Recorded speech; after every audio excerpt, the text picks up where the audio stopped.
إن الحمد لله نحمده ونستعينه ونستغفره ونؤمن به ونتوكل عليه ونعوذ بالله من شرور أنفسنا ومن سيئات أعمالنا من يهده الله فلا مضل له ومن يضلل فلا هادي له ونشهد أن لا إله إلا الله وحده لا شريك له ونشهد أن سيدنا ونبينا ومولانا محمدا عبده ورسوله الذي أرسله بالحق بشيرا ونذيرا وداعيا إلى الله بإذنه وسراجا منيرا أما بعد فقد قال الله تعالى في كلامه المجيد والفرقانه الحميد فأعوذ بالله من الشيطان الرجيم بسم الله الرحمن الرحيم إنما يخشى الله من عباده العلماء وقال تعالى أيضا في كلامه المجيد ومن يؤت الحكمة فقد أوتي خيرا كثيرا إن الله وملائكته يصلون على النبي يا أيها الذين آمنوا صلوا عليه وسلموا تسليما اللهم صل على سيدنا مولانا محمد وعلى آل سيدنا حبيبنا محمد الحمد لله শুকরিয়া আদায় করছি মহান আল্লাহ তাবারক ওয়া তাআলাকে যে রব্বুল আলামিন আমাদেরকে ঈশার নামাজ আনতে পবিত্র কুরআনের এই মজলিসে আমাদেরকে একত্রিত হওয়ার হাজির হওয়ার তৌফিক দান করেছেন। যে মহান মুনিব আমাকে আপনাকে আমাদেরকে প্রতিনিয়ত অনবরত নিয়ামতের বিশাল মহাসাগরের তিনি আমাদেরকে জিইয়ে রেখেছেন, তিনি আমাদেরকে সুস্থ রেখেছেন, সুন্দর রেখেছেন, শান্তিতে নিরাপদে নিরাপত্তার সাথে জীবন যাপনের তৌফিক দান করেছেন। যে রব্বুল আলামিন আমাদেরকে পৃথিবীতে পাঠিয়েছেন একটি মহান উদ্দেশ্য সফল করার জন্য, ঠিক সেই রবের আরেকটি ইশারায় আবার এই পৃথিবী থেকে আমাদেরকে বিদায় গ্রহণ করতে হবে এবং এই ছোট্ট জীবনের প্রত্যেকটি কাজের পুঙ্খানুপুঙ্খ জবাবদিহিতা যে রবের সামনে পেশ করতে হবে। আমরা সেই রব্বুল আলামিনের পক্ষ থেকে ক্ষমা পাওয়ার প্রত্যাশা নিয়ে মহান রব্বুল আলামিনকে খুশি করার প্রত্যয় তামান্না দিলে ধারণ করে কালিমাতুশ শুকর আদায় করছি, সবাই পড়ছি আলহামদুলিল্লাহ।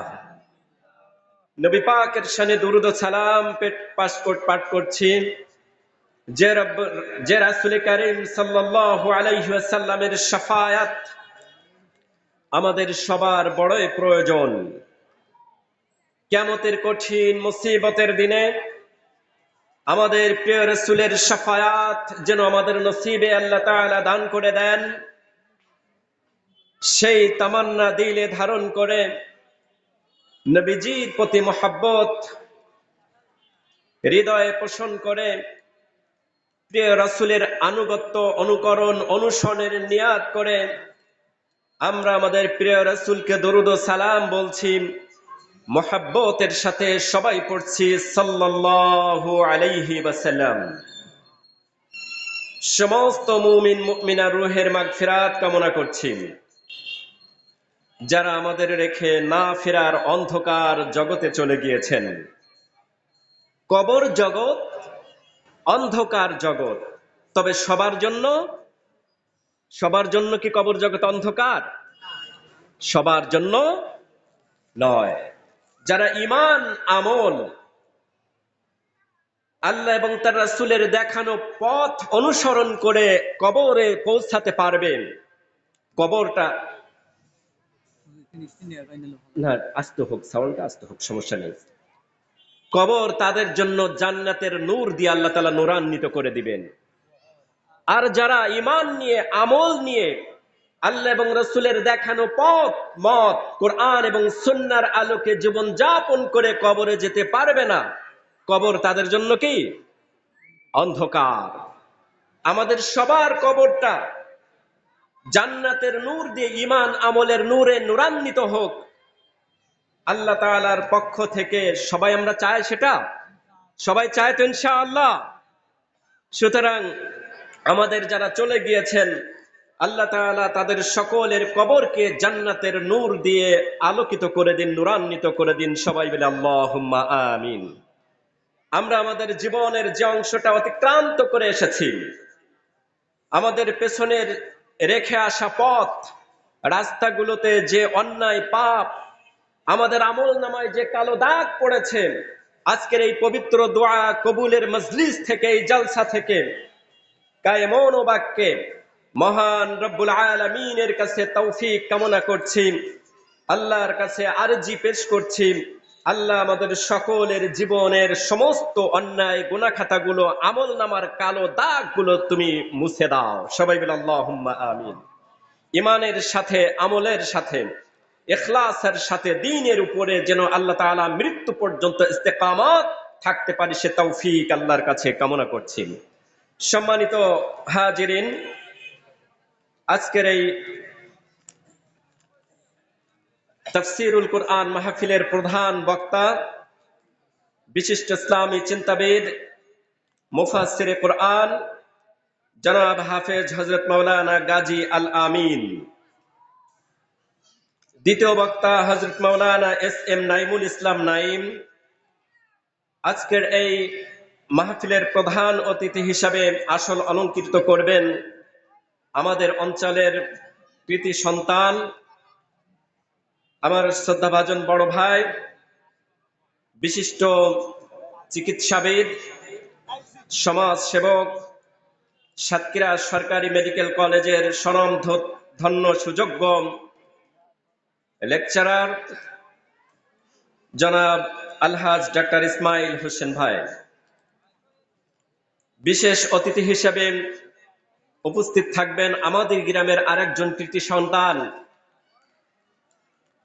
জনাব ডাক্তার শফিকুল ইসলাম সাহেব, কলারোয়া স্বাস্থ্য কমপ্লেক্সের স্বনামধন্য একজন ডক্টর। আজকের এই মাহফিলের সভাপতির আসন অলংকৃত করেছেন জনাব আলহাজ নজরুল ইসলাম লতা, বিশিষ্ট সমাজ সেবক এবং ব্যবসায়ী। মঞ্চ উপবিষ্ট রয়েছেন আমার সম্মানিত শ্রদ্ধাভাজন বড় ভাই, এই মাদ্রাসার সাবেক স্বনামধন্য কৃতি ছাত্র, কুষ্টিয়া ইসলামী বিশ্ববিদ্যালয়ের আল কোরআন এন্ড ইসলামিক স্টাডিজের কৃতি ছাত্র ছিলেন জনাব হযরত মাওলানা আব্দুল লতিফ সাহেব। মঞ্চে উপবিষ্ট রয়েছেন আমার আর একজন বান্ধব বিশিষ্ট ইসলামী চিন্তাবিদ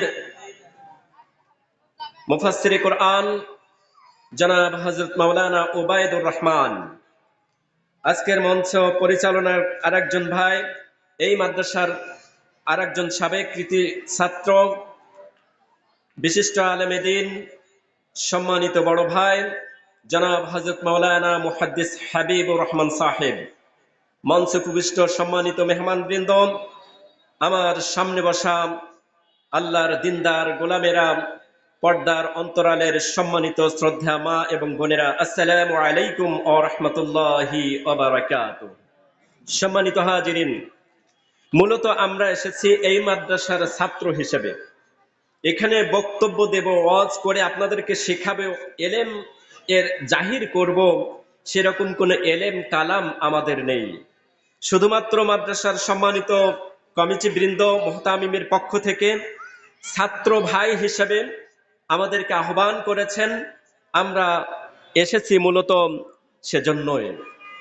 আমি ছোট্ট করে দু একটা কথা বলেই আমার কথার ইতি টানব। মূলত আমরা যাই করি না কেন তার জন্য প্রয়োজন হচ্ছে ইলম। চারটি জিনিস আমাদের খুব বেশি প্রয়োজন। আমাকে বলা হয়েছে যে ভাই এই বিষয়ে একটু কথা বললে ভালো হয়। আমি আগেই নিয়াত করেছি যে এই বিষয়টার উপরে ছোট্ট করে দু একটা কথা বলার। চারটা জিনিস আমাদের খুব বেশি প্রয়োজন। এক নম্বর হচ্ছে ইলম। এক নম্বর কি? সবাই বলেন, এক নম্বর কি? ইলম। ইলম যদি না থাকে আমল করা যায়? দুই নম্বর ঈমান। দুই নম্বর ঈমান। তিন নম্বর আদব, ভদ্রতা, শিষ্টাচার, আদব কায়দা। এটা আমরা খুব বাংলায় বলি আদব কায়দা। আদব শব্দটা আরবি। চার নম্বর হচ্ছে আখলাক। চার নম্বর কি? আখলাক। সবাই বলুন, এক নম্বর কি? ইলম। সবাই সমস্যার এক নম্বর ইলম, দুই নম্বর ঈমান, তিন নম্বর আদব, চার নম্বর আখলাক। এটা মিলেই একজন পরিপূর্ণ মুমিন তার ভিতরে ঈমান ইসলামের নূরগুলোতে সে ভিতরে গ্যাদার করতে পারেন, ভিতরে সে স্থাপন করতে পারে। সম্মানিত হাজিরিন, আজকে দ্বীনি প্রতিষ্ঠানগুলো আমাদের সৌভাগ্য 1987 সালে এইখানে এই মাদ্রাসাটি প্রতিষ্ঠিত হয়েছে। সেই 1987 সাল থেকে শুরু করে 37-38 বছর আজকে হাঁটি হাঁটি পা পা করে আপনাদের সবার আন্তরিকতায় মহব্বতের বহিঃপ্রকাশ এর ফল হচ্ছে এই মাদ্রাসাটি। কিন্তু অত্যন্ত দুঃখের বিষয়, আমরা কিছুটা হলেও এই মাদ্রাসাটির ব্যাপারে, দায়িত্ব কর্তব্যের ব্যাপারে অবহেলা এবং গাফিলতিতে জীবনযাপন করছি। আমরা মনে করেছি যে হাদিস শিখিয়ে, কোরআন শিখিয়ে, এলেম শিখিয়ে ছেলেদেরকে, মেয়েদেরকে, সন্তানদেরকে কোরআনের আলেম তৈরি করে, হাফেজ, কারি, মাওলানা, মুহাদ্দিস, মুফাসসির তৈরি করে কয় টাকা আয় করবেন? ওদেরকে আমার সংসার চলবে? এ দিয়ে তো আর আমার সংসার চলবে না, দুনিয়ায় কামিয়াবি হাসিল করতে পারবো না। সম্মানিত হাজিরিন, আমরা বড়ই গাফিলতিতে পড়ে আছি। যারা জাহান্নামী তাদের একটা বিশেষ বদ খাসলাতের কথা আল্লাহ তাআলা কোরআনে বলেছেন, উলাইকা হুমুল গাফিলুন। ওরা গাফেল। জাহান্নামীদের একটা নরমাল চরিত্র। কিয়ামতের কঠিন মুসিবতের দিনে যারা আল্লাহর জাহান্নামের আগুনে, অগ্নিতে নিক্ষিপ্ত হবে, তাদের নরমাল একটা সাধারণ খাসলাত থাকবে, এরা সবাই কি? গাফেলদের অন্তর্ভুক্ত। মসজিদে আজান হচ্ছে, মুয়াজ্জিন প্রতিদিন 5 বার হাইয়া আলাস সালাহ, হাইয়া আলাল ফালাহ বলে ডাক দিচ্ছেন। ফজরের আজান হচ্ছে, ইশার আজান হচ্ছে, মাগরিব, আসর, জোহরের আজান হচ্ছে।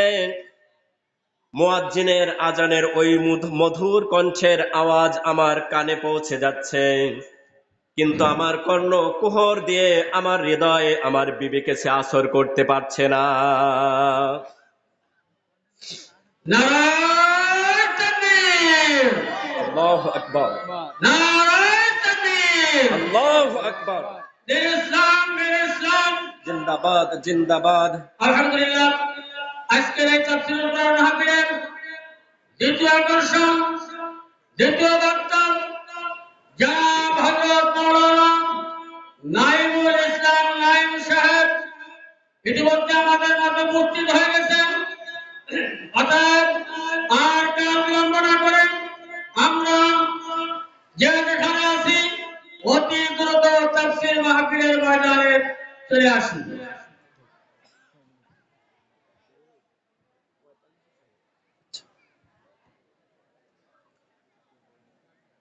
মুয়াজ্জিন আজান হেঁকেছেন মসজিদ থেকে, কিন্তু আজানের আওয়াজ আমার কানে পৌঁছালেও আমার হৃদয় কন্দরে সেটা আসর করতে পারে না। আজান হচ্ছে, আমি চায়ের দোকানে বসে গল্প করছি। আজান হচ্ছে, আমি দোকানে বসে বাজারে বসে দিব্যি এখনো এই মুহূর্তে এখানে কোরআনের তেলাওয়াত হচ্ছে, কোরআনের কথা হচ্ছে। আমি এখানে না বসে দেখবেন রাস্তাঘাটে দোকানে এই মাহফিলগুলো একটা মেলায় পরিণত হয়েছে, এটা একটা গতানুগতিক রেওয়াজে পরিণত হয়েছে। আমরা যারা নাজাত চাই, আমরা যারা মুক্তি চাই, আমরা যারা কাল কিয়ামতের কঠিন মুসিবতে আমার কবরের অন্ধকারটা জান্নাতের নূর দিয়ে নূরান্বিত হোক এই পরিবেশ চাই, বিভিন্ন জায়গায় ঘুরে ফিরে বেড়ানো, দোকান শপিং মলে কেনাকাটা বেচায় ব্যস্ত থাকা পরিহার করে আমরা আল্লাহর এই দ্বীনি মজলিসে চলে আসি। আমরা আমাদের বিবেককে সচকিত করে দেই, বিবেককে উন্মুক্ত করে দেই। গাফেল ব্যক্তিদের একটা বিশেষ, জাহান্নামী ব্যক্তিদের একটা বিশেষ খাসলাত, তারা হচ্ছে গাফেল। আর গাফিলতিতে গা ভাসিয়ে কতদিন চলবে এভাবে? আমার বিবেক, আল্লাহ তাআলা বলেছেন ফাতাবিরু ইয়া উলিল আলবাব, হে বিবেক সম্পন্ন লোকেরা, হে অন্তর্দৃষ্টিওয়ালারা, ফাতাবিরু ইয়া উলিল আবসার, হে অন্তর্দৃষ্টিওয়ালারা, তোমাদের বিবেককে তোমরা উন্মোচিত করে দাও, তোমাদের মনের চোখটাকে তোমরা খুলে দাও। গাফিলতির জীবন আর যাপন করো না। দুনিয়ায় এভাবে খেয়ে পড়ে খেলতামাশায় ব্যস্ত হয়ে শয়তানের পথে, জাহান্নামের পথে নিজেকে আর গা ভাসিয়ে এভাবে ছেড়ে দিও না। আগে মসজিদে এসো, সময় হলে নামাজ পড়ে নাও, কোরআনটা তুমি সুন্দর করে অন্তত নামাজের ছোট্ট ছোট্ট সূরাগুলো তেলাওয়াত করে সুন্দর করে শিখে নাও। আমার ভাইয়েরা, দ্বীনি প্রতিষ্ঠানের সাথে আমার সম্পৃক্ততা যদি থাকে, আমার লেনদেন কেনা বেচা সম্পৃক্ততা যদি আল্লাহর দ্বীনি প্রতিষ্ঠানের সাথে থাকে, এই দ্বীনি প্রতিষ্ঠানটি কাল কিয়ামতের কঠিন মুসিবতের দিনে আমার নাজাতের ওসিলা হতে পারে। আশরাফুল উলুম বটতলা কওমি মাদ্রাসা, সেই ছোট্টবেলায় আমার মনে আছে, আমার সম্মানিত ভাইয়েরা আছে এখানে, তখন যে মাহফিল হতো, সেই মাহফিলগুলোতে যে বিশাল আয়োজন, আর মানুষের এত জাঁকজমক করে আয়োজন হতো না, কিন্তু হাজার হাজার মানুষ এখানে এসে হাজির হতো। আজকেও আমার একটু আগে আমার সম্মানিত একজন ওস্তাদ, তিনি বলছিলেন যে ভাই আপনি এই বিষয়ে একটু কথা বলবেন। ব্ল্যাকবোর্ডে আমি দেখলাম সুন্দর করে সূরা আল ফাতিহা চমৎকার করে ক্যালিগ্রাফি করে সুন্দর করে লেখা। উনি বলছেন যে ক্লাস 2 দ্বিতীয় শ্রেণীর একটা ছেলে, আমার ভাইপোর কথা বললেন যে আপনার ভাইপোটাও সে এরকম সুন্দর করে লিখতে পারেন। আমার পরেই হয়তোবা তাদের একটা প্রদর্শনী, একটা তাদের অভিজ্ঞতাটা, তাদের শেখা শিখনটা আপনাদের সামনে প্রদর্শন করা হবে। আমার কথা হলো যে এই প্রতিষ্ঠানটি নয়, শুধু গোটা বাংলাদেশের যত দ্বীনি প্রতিষ্ঠান আছে সেই প্রতিষ্ঠানগুলোর সাথে আমাদের সম্পৃক্ততা বাড়াতে হবে, আমাদের এটার সাথে লেনদেন বাড়াতে হবে, এখানে আমাদের আসা যাওয়া বাড়াতে হবে, এখানে আমাদের পদার্পণ পদাচারণা বাড়াতে হবে। এটা আমার নাজাতের ওসিলা হতে পারে। বিশ্বাস করুন, আল্লাহর কসম করে বলছি, একটা মসজিদ যেমন একটি গ্রাম একটি মহল্লার জন্য নাজাতের ওসিলা, একটি মাদ্রাসা যেমন একটি গ্রাম একটা মহল্লা ওই এলাকার জন্য নাজাতের ওসিলা, আল্লাহর কসম আল্লাহে ওই মসজিদ এবং মাদ্রাসা ঠিক ওই গ্রামবাসী ওই মহল্লাবাসীর জন্য ধ্বংসেরও ওসিলা হতে পারে কি পারে না? কেন পারে? মসজিদ থাকলো, আমি নামাজ পড়লাম না, ওরকম মসজিদ 1000 যদি এই হিজলদি গ্রামে থাকে, তাহলে আমার কি কোনো লাভ আছে? আমার ভাইয়েরা, আল্লাহর জমিনে আল্লাহর দিন কায়েম হয়ে গেল, কিন্তু আমি সামান্যতম ওই দিন প্রতিষ্ঠার জন্য কোনো অবদান রাখতে পারলাম না। বলুন তো, আল্লাহর জমিনে যদি দিন কায়েম হয়ে যায়, আমার জন্য কি ওটা নাজাতের ওসিলা হবে? কখনো নয়, কখনো নয়।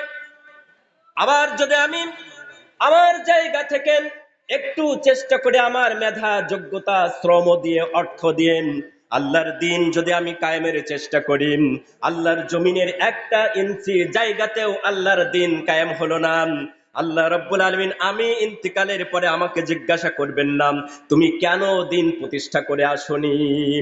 দিন প্রতিষ্ঠা হলো না, আমার চেষ্টা তদবির আমার চিন্তা ফকির সেই দিন কায়েমের জন্য যে সময় শ্রমটুকু ইখলাসের সাথে আমি দান করেছি, আল্লাহ রাব্বুল আলামিন ওই ইখলাসের সাথে খেদমত করার কারণে আমার নাজাতের ওসিলা করে দিবেন। ঠিক তেমন ভাবে মসজিদ রয়েছেন, মাদ্রাসা রয়েছেন, দ্বীনি প্রতিষ্ঠান রয়েছেন, এটার সাথে আমার কোনো সম্পৃক্ততা নেই, এটার সাথে আমার কোনো যোগাযোগ নেই, আমি চুল পরিমাণ কোনো মেধা শ্রম যোগ্যতা এখানে বিনিয়োগ করলাম না, এরকম হাজার হাজার প্রতিষ্ঠান থাকবেন, আমার নাজাতের জন্য কোনোদিন সুপারিশ করবে না। আবার আমার চেষ্টা ছিল, কেউ আসলো না, আমি একা আসলাম, আমার সন্তানকে, আমার সন্তানদেরকে, আমার ছেলে মেয়েদেরকে, গ্রামবাসী যারা রয়েছেন তাদের ছোট্ট ছোট্ট বাচ্চাদেরকে এই প্রতিষ্ঠানে ভর্তি করিয়ে আমার সাধ্য মতন অর্থনৈতিক ফিনান্সিয়াল সাপোর্টটি আমি দিয়ে যদি একটু চেষ্টা করে যাই, কিয়ামত পর্যন্ত এই মসজিদ মাদ্রাসাগুলো আল্লাহ রাব্বুল আলামিনের দরবারে শাফায়াত করে আমার আপনার নাজাতের ওসিলা হতে পারে। হাসরের ময়দানে মহান রব্বুল আলামিন সারা পৃথিবীর সমস্ত মসজিদগুলোকে কুদরতি চাকা লাগিয়ে দিবেন। কুদরতি চাকা লাগিয়ে দেওয়ার পরে আল্লাহ রাব্বুল আলামিনের ঘরগুলো, মসজিদগুলো ওই কুদরতি চাকার উপরে ভর করে চলমান হয়ে আল্লাহ রাব্বুল আলামিনের পবিত্র কাবার সাথে সে স্থাপিত হবে, কাবার সাথে সে অ্যাটাচড হয়ে যাবেন।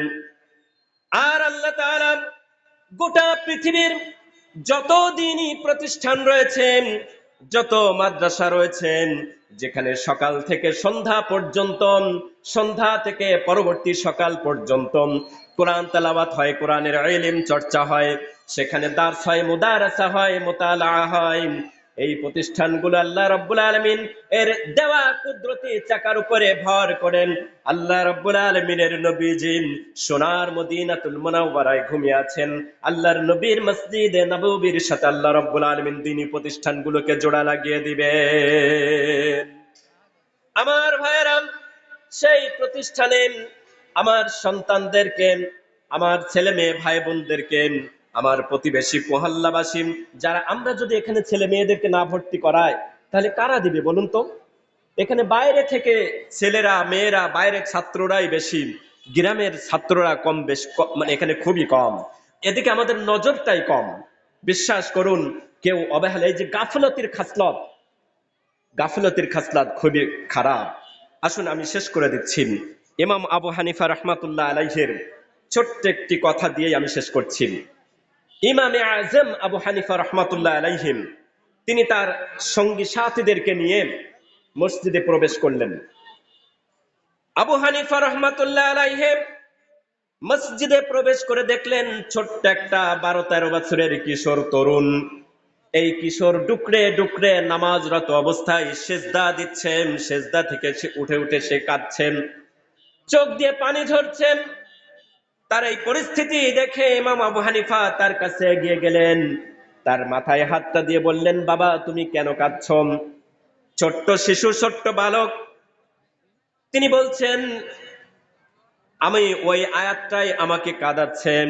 আল্লাহ রাব্বুল আলামিন বলেছেন, ফাত্তাকুন নারাল্লাতী ওয়াকুদুহান নাস ওয়াল হিজারা উইদ্দাত লিল কাফিরিন।